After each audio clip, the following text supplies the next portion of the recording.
Hello friends, তোমরা কেমন আছো? তো তোমরা অনেকেই জেনে ফেলেছো যে জেনভার এক্সাম কিন্তু পোস্টপন্ড হয়ে গেছে, এবং পোস্টপন্ড হয়ে গেছে মানে কিন্তু তোমাদের এক্সাম ডেট কিন্তু পরবর্তীকালে ঘোষণা করা হবে। এক্সামটা কিন্তু ক্যান্সেল হয়নি। তো মেনলি জেনভার জন্য আমি এই প্রিপারেশনটা শুরু করেছি তোমাদের সুযোগের জন্য, তোমাদের সাহায্যের জন্য। আমি প্রত্যেকটি চ্যাপ্টারের এক একটা করে পিপিটি তোমাদেরকে সুন্দরভাবে ছবির মাধ্যমে তোমাদের কাছে বুঝিয়ে দেওয়ার চেষ্টা করব। তো আজকে আমি প্রথম চ্যাপ্টারটা শুরু করছি, যেটা হচ্ছে cell the unit of life. তো তোমরা সবাই ভিডিওটা শুরু থেকে শেষ অবধি দেখো, এটা আমি অনুরোধ রইল। এবং এই ভিডিওটা দেখার পর থেকে তোমার কাছে সেলের চ্যাপ্টারটা কিন্তু অনেকটাই সুবিধা হয়ে যাবে। তো আমি এক্ষেত্রে ভিডিওতে কিন্তু ইংরেজিটাই ব্যবহার করেছি মেনলি। তো ইংরেজি দেখলে পরেও তোমার কিন্তু আমি কনসেপ্টটা বুঝিয়ে দিলে পরে পরবর্তীকালে তোমরা টেক্সট বুক পড়ে কিন্তু তোমাদের সুবিধাটা হয়ে যাবে। তো চলো শুরু করা যাক। তো তোমরা সকলেই জানো যে সেল অ্যান্ড ইন্ট্রোডাকশন, সেল হচ্ছে ফান্ডামেন্টাল এবং স্ট্রাকচারাল ইউনিট অফ লাইফের কিন্তু হচ্ছে সমস্ত জীবনের মূল একক হচ্ছে সেল। তো সেল প্রথমে আবিষ্কার করেছিলেন তো রবার্ট হুক প্রথমে কিন্তু সেল ডিসকভার করেছিলেন, এবং তিনি কর্কের যে ছিল সেখান থেকে কিন্তু সেলটা ডিসকভার করেছিলেন। এবং অ্যান্টন ভন লিউয়েনহিক তিনি কিন্তু প্রথম জীবন্ত সেল ডিসক্রাইব করেছিলেন। তারপরে আসবে আমরা সেল অ্যান্ড ইন্ট্রোডাকশন। তো এই সেলের ব্যাপারে জানার জন্য আমাদের পদার্থবিদ্যা একটি গুরুত্বপূর্ণ অবদান হচ্ছে মাইক্রোস্কোপ। সো সেখানে বিভিন্ন ধরনের মাইক্রোস্কোপ আছে, compound microscope, simple microscope, electron microscope, তোমরা অনেকে দেখে থাকবে। তো এর মাধ্যমে আমরা কিন্তু সেলকে পর্যবেক্ষণ করতে পারি। তারপরে আসবে সেল থিওরি।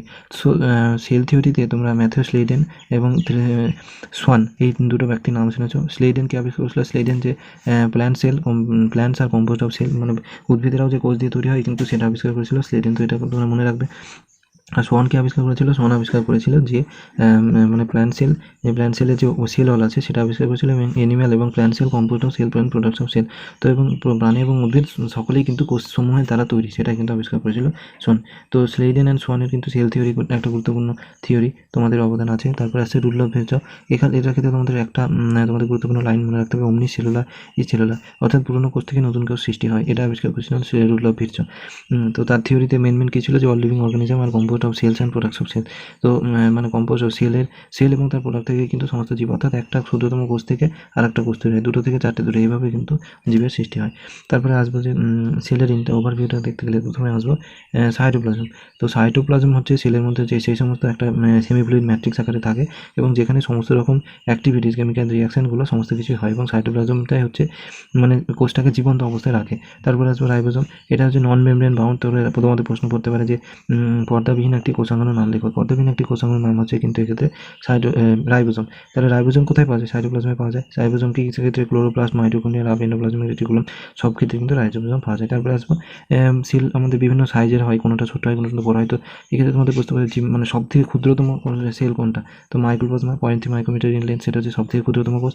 আর সব থেকে বড় কোষ হচ্ছে এগ অফ অস্ট্রিচের যে ডিম যেটা তোমরা দেখছো, এটা হচ্ছে পৃথিবীর সব থেকে বড় একটা কোষ এবং লংগেস্ট সেল। এবং যদি আমরা বলি লংগেস্ট সেল কোনটা, তো নার্ভ সেল হচ্ছে লংগেস্ট সেল।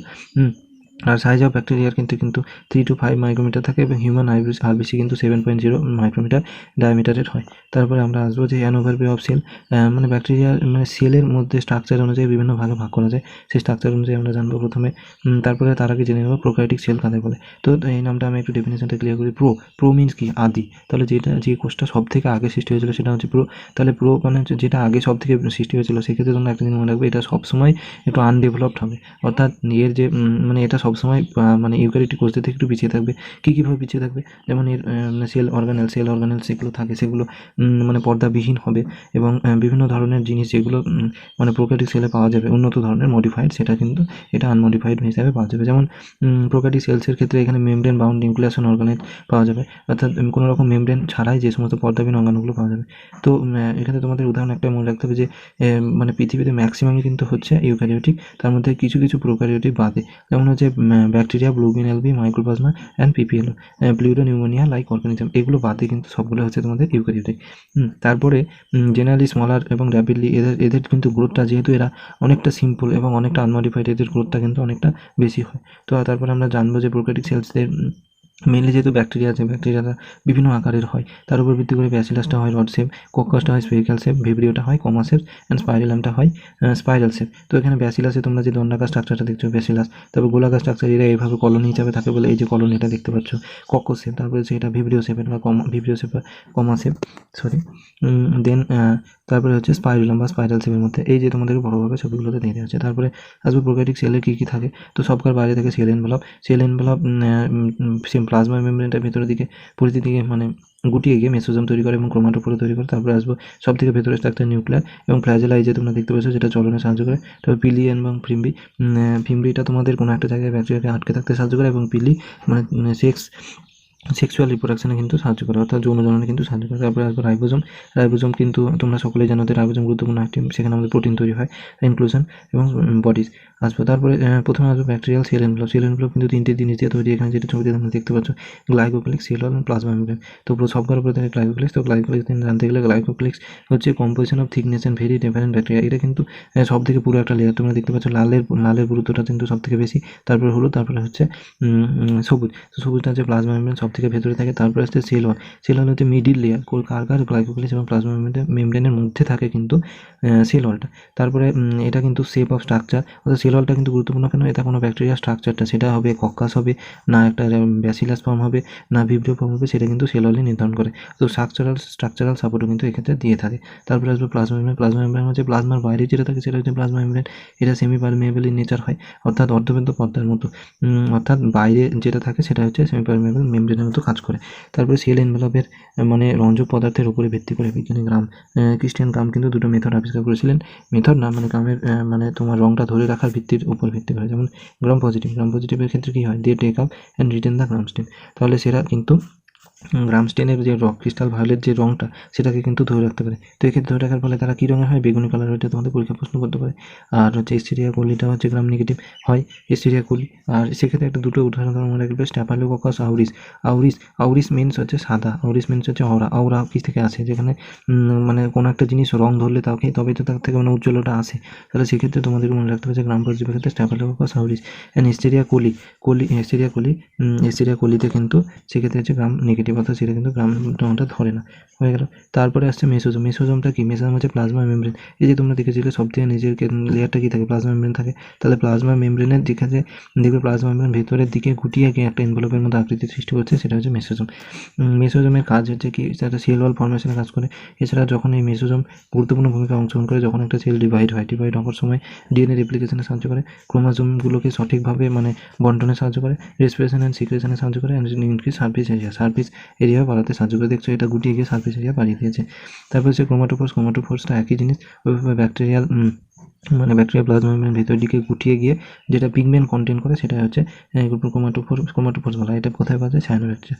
তারপরে আসবে নিউক্লিয়েট হচ্ছে কোথায়, নিউক্লিয়েট যেটা প্রোক্যারিওটিক সেলসের ক্ষেত্রে নিউক্লিয়েট হচ্ছে একটা গুরুত্বপূর্ণ জেনেটিক মেটেরিয়াল বহন করে, এবং এটা হচ্ছে শুধুমাত্র ডিএনএগুলো মানে সাইটোপ্লাজমে তোমরা দেখতে পাচ্ছ ডিএনএগুলো সাইটোপ্লাজমে কোনো রকম নেকেড অবস্থায় রয়েছে, কোনো রকম ডিএনএগুলো সাইটোপ্লাজমে নেকেড অবস্থায় রয়েছে, কারণ কোনো রকম এখানে যে তোমাদের মেমব্রেন কিন্তু এখানে নেই, তার জন্য এটাকে বলছে নিউক্লিয়েট। এখানে সিঙ্গেল স্ট্যান্ড হয়, অর্থাৎ আরএনএ টাইপের মেনলি তোমাদেরকে মেনলি আরএনএ হয়, আবার ডিএনএ হয়, যে ডিএনএ প্লাজমিড এবং ডিএনএ স্ট্রাকচারাল হিসেবে ফেনোটাইপিক ক্যারেক্টার্স এবং বিভিন্ন ধরনের ক্যারেক্টারিস্টিক্স যেটা তোমাদের নির্ধারণ করে সেটা হচ্ছে নিউক্লিয়েট।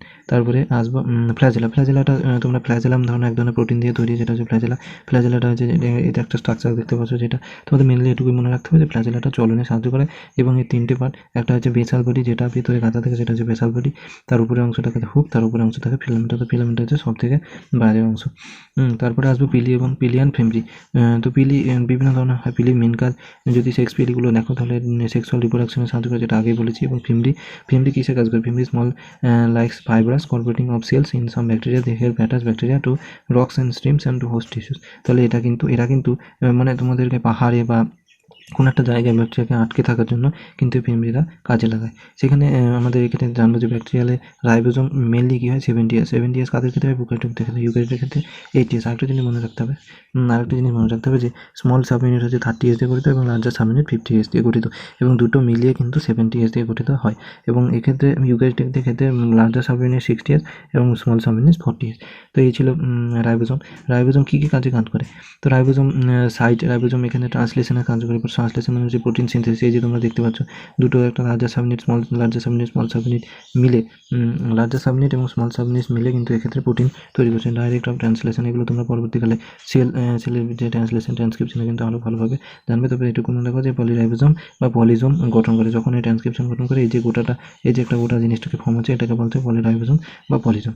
তারপর আসবে ইনক্লুশন বডিজটা কীভাবে থাকে, যে বিভিন্ন ধরনের waste material, West products, gas বা এই সমস্তগুলো থাকে, সেগুলো হচ্ছে ইনক্লুশন বডিজ হিসেবে কাজ করে। Gas vacuoles in plants, red green algae, improvement algae. তো অ্যালগিদের ক্ষেত্রে কিন্তু গ্যাস বাকলসটা পাওয়া যায়। গ্যাস বাকলস কেন পাওয়া যায়, অনেক সময় তাদেরকে জলের উপরে ভেসে থাকতে হয়, বাতাস ধারণ করতে হয়, সেই গ্যাস প্রোডাকশন করে তারা জলের উপরে ভেসে ওঠে, তো তার জন্য তাদের ক্ষেত্রে কিন্তু এটা থাকে। তারপরে আসবে ইউক্যারিওটিক সেলস। তো ইউক্যারিওটিক সেলসের ক্ষেত্রে কিন্তু তোমাদেরকে আগে বলেছি এটা অনেক মডিফাইড, ডেভেলপড, এবং এক্ষেত্রে সমস্ত অর্গানেলই কিন্তু মেমব্রেন যুক্ত থাকবে। তো membrane bound nucleus and organelles থাকবে। ক্লিয়ার, এক্ষেত্রে সাইটোপ্লাজম আরও অনেকটা ক্লিয়ার হবে।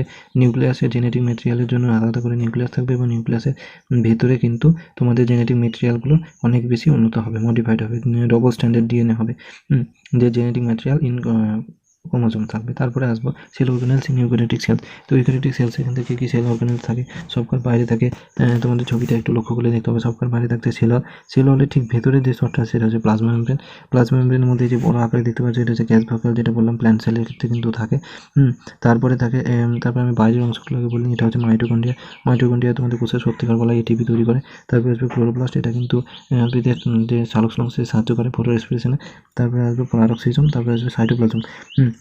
সাইটোপ্লাজমের পর মাইক্রোটিউবুল থাকে, প্লাজমোডেসমাটা থাকে, স্মুথ এন্ডোপ্লাজমিক রেটিকুলাম থাকে, রাফ এন্ডোপ্লাজমিক রেটিকুলাম থাকে। এগুলো তোমার পরবর্তীকালে জানবে। তবে এটুকু জেনে রাখো, যখন এন্ডোপ্লাজমিক রেটিকুলামের গায়ে রাইজোজোম দানাগুলো থাকে তখন তাদের বলা হয় রাফ এন্ডোপ্লাজমিক রেটিকুলাম, এবং যেগুলোতে থাকে না সেগুলো হচ্ছে স্মুথ থাকে। তারপরে আসবে সেটা হচ্ছে নিউক্লিয়াসের চারপাশে এই যে তোমরা দেখতে পাচ্ছ এটা হচ্ছে এন্ডোপ্লাজমিক রেটিকুলাম আছে, এগুলো হচ্ছে স্মুথ, আর এটা হচ্ছে গলগি অ্যাপারেটাস। নিউক্লিয়াসের বাইরে দেওয়া হচ্ছে নিউক্লিয়ার এনভেলপ। নিউক্লিয়ার এনভেলপের মধ্যে থাকে নিউক্লিয়াস, আর নিউক্লিয়াসের মধ্যে আবার একটি কনডেন্স অঞ্চল থাকে, সেটা হচ্ছে নিউক্লিওলাস। এটা হচ্ছে তোমাদের মানে প্ল্যান্ট সেলে গেলো। তবে যে অ্যানিমাল সেলের ক্ষেত্রে গুরুত্বপূর্ণ একটা ব্রাশ বর্ডার এপিথেলিয়াম, বা তোমরা বলতে পারো যে মানে যে সমস্ত এপিথেলিয়ামগুলো ব্রাশ বর্ডার থাকে সেগুলো সেক্ষেত্রে মাইক্রোভিলি থাকে। এছাড়া গলগি ভিলি থাকে। গুরুত্বপূর্ণ যে জিনিসগুলো প্ল্যান্ট সেলে থাকে না, অ্যানিমাল সেলে থাকে, সেগুলো আমি বলছি। যেমন হচ্ছে যেমন হচ্ছে সেন্ট্রিওল। তো সেন্ট্রিওল কী করে, সেল ডিভিশনে সাহায্য করে। সেল ডিভিশনের সময় সেলগুলোকে দূরে যাবার সময় মানে সে দূরে যাবার সময় তোমাদের ওই যে গঠনগুলো পড়ার সময় তোমরা জানতে পারবে যে ক্রোমোজোমগুলোকে একে অপর থেকে সরিয়ে নিয়ে যেতে সাহায্য করে। রেপ্লিকেশন হওয়ার পর লাইসোজোম থাকে। লাইসোজোম কী করে না, তো আত্মঘাতী থলি বলা হয়, জীবাণুগুলোকে ধ্বংস করতে সাহায্য করে। তারপরে রাইবোজোমের বর্তমান, মাইটোকন্ড্রিয়া বর্তমান, rough endoplasmic reticulum, nucleolus nuclear envelope, smooth endoplasmic reticulum, Golgi body বা গলগি অ্যাপারেটাস, এই সমস্ত কিন্তু থাকে। তারপরে আসবে তোমরা সেল মেমব্রেন।